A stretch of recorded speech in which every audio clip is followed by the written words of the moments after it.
মাইকা মনোরম ভাজিলে হবে।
তো করা হলো না।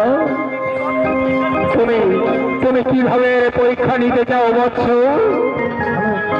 আমি আমি আপনার মস্তকে আমার হস্ত রেখে পরীক্ষা করতে চাই আপনি যে বর আমাকে প্রদান করেছেন সেটা কত দূর কার্যকর। এই কি করে সম্ভব বৎস? আমি তোমাকে বর প্রদান করেছি, এটা একনিষ্ঠ সত্য।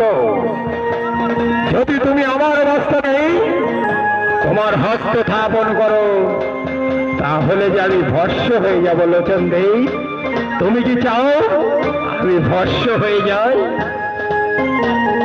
কিন্তু কিন্তু এছাড়া তো আর কোনো পথ নেই। আপনার বর প্রদানের সত্যতা বিচার করতে হলে আমি আপনার মস্তকে আমার হস্ত রাখতে চাই। কি হলো? আসুন আসুন, আমি আপনার মস্তকে আমার হস্ত স্থাপন করতে চাই। তুমি আর আমার দিকে অগ্রসর হয়ে না, তুমি আরো আমার দিকে অগ্রসর হয়ে না।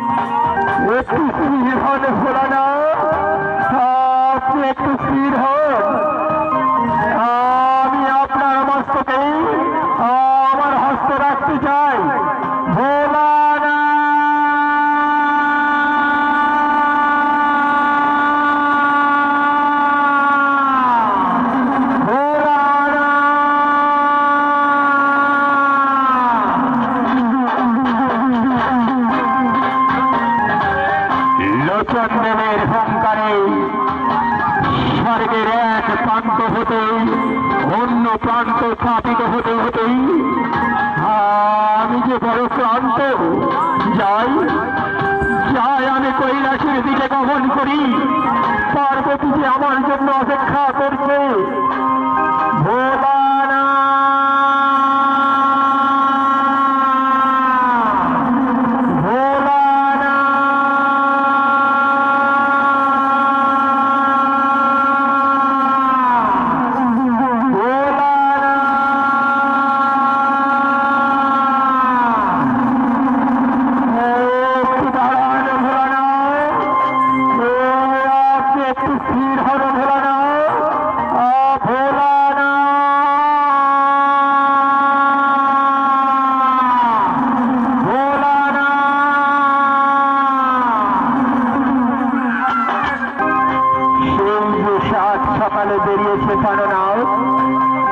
কোথায় গেছেন কেউ জানে?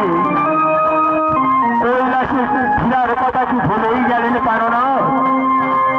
পার্বতী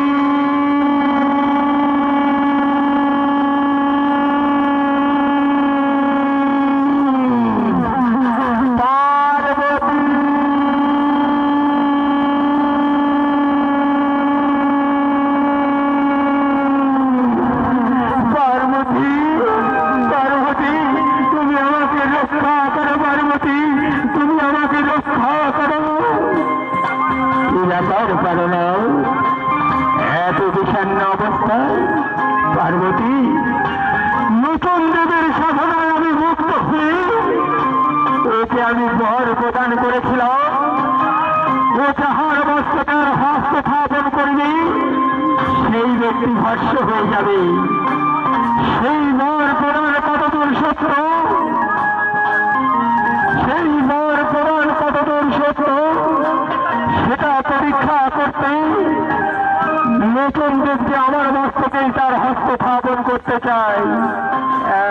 এখন কি হবে পার্বতী? এখন কি হবে? আপনি যে আপনার ভোলা মন নিয়ে কখন যে তাকে কি বর প্রদান করেন তা আপনি নিজেও জানেন না। পার্বতী পার্বতী, এবারের মতো তুমি আমাকে ক্ষমা করে দাও পার্বতী। এবারের মতো তুমি আমাকে রক্ষা করো পার্বতী। এবারের মতো তুমি আমাকে রক্ষা করো। ভোলানাথ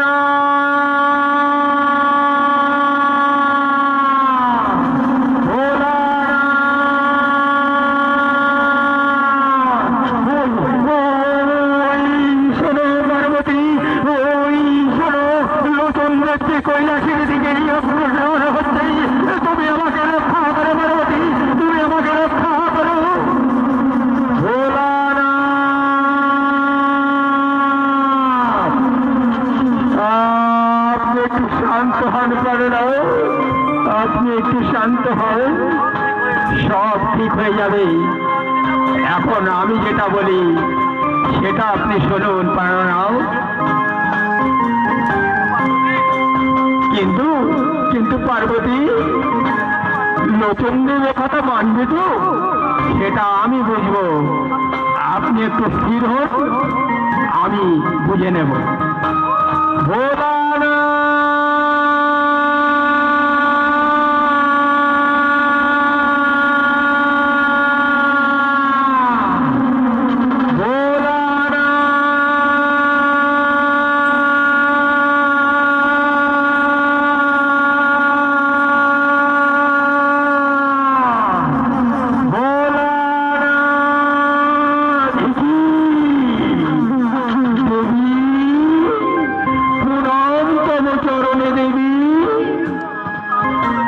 যেহেতু আগমন চন্ডী দেবী, ভোলানাথের মস্তকে আমি আমার হস্ত রেখে আমি প্রমাণ করতে চাই ভোলানাথ যে বর আমাকে প্রদান করেছে সেটা কতদূর সত্য।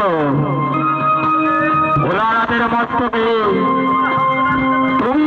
তুমি তোমার হস্ত রাখতে পারো জন্যে, কিন্তু একটা শর্ত আছে। কি সেই শর্ত দেবী? নৃত্যের মাধ্যমে ভোলানাথকে তোমাকে পরাজিত করতে হবে। ভোলানাথ যে নৃত্যটা করবে সেই নৃত্যটাই তোমাকে দেখাতে হবে। সেই শর্তে আমি রাজি দেবী, সেই শর্তে আমি রাজি। বেশ, তবে তবে শুরু করুন প্রাণনাথ, শুরু করুন।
প্রতি আমি যে বিশ্রাম নিতে চাই।